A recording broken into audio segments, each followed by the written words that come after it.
Coverage you can count on continues with Glenn Marini's Sports 15 report.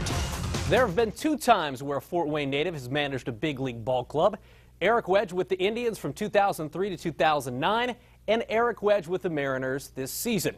Given his baseball history and his above and beyond efforts to stay involved with Fort Wayne charities, we decided now would be a good time to catch up with him on his new job. So we trekked up to Tiger Country and caught up with him during a recent road trip in Detroit. Here's the first in my 2-part conversation, Summit City to Seattle.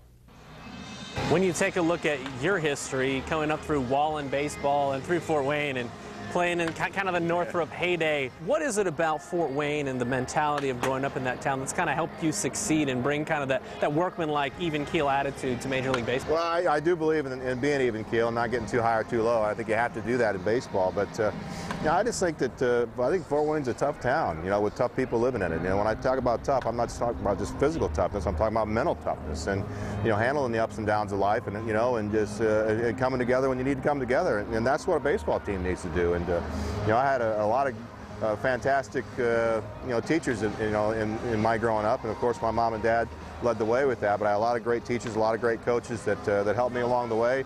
And one common denominator I think in all that was they were tough. You were 35 years old when you were named the manager in Cleveland. A young guy, his first job as a Major League manager. What do you take away from that experience that now allows you to be an even better manager in your second job in the big league? Well, I'm not going through everything for the first time this time around. I went through a lot, in Cleveland. So there's just so many things that I feel even that much more confident about in regard to my approach, because I do tweak a little bit here and there in regard to what I did the first time around. I do change things a little bit, but a lot of it's the same. Respecting the game and being a good teammate and doing the things you need to do out here, that'll never change. But there were some things that I did the first time around that I'm not doing this time around, some things that I didn't do that I am doing. So all those things help. What's more difficult? Your daughter born in 2006, your son was born in 2008. Is it tougher to manage a group of 25 major leaguers or the Wedge household? Well, I probably have to say the 25 major leaguers, but the Wedge household can get a little bit crazy every now and again. But my wife Kate's been great. We've moved out to Seattle. We bought a home there. Ava's going to be going to kindergarten in the fall. And Cash sits up in the stands for every game and watches with Mom, and while Ava's down in the playroom. So we're a family. And Seattle's our home now, and the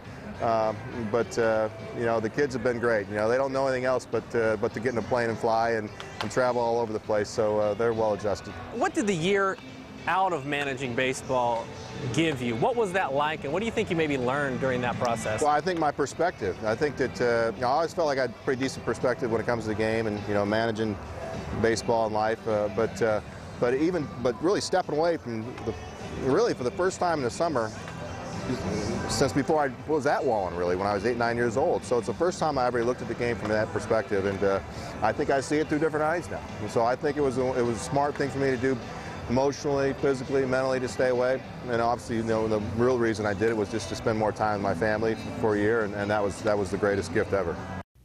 And coming up later tonight, we'll hear the second part of our conversation as Eric talks about the coach in Fort Wayne that made a difference and is still making a difference in his life. And he answers the question you're probably asking yourself, what's the deal with that mustache? All that tonight at 11 o'clock. We'll be right back.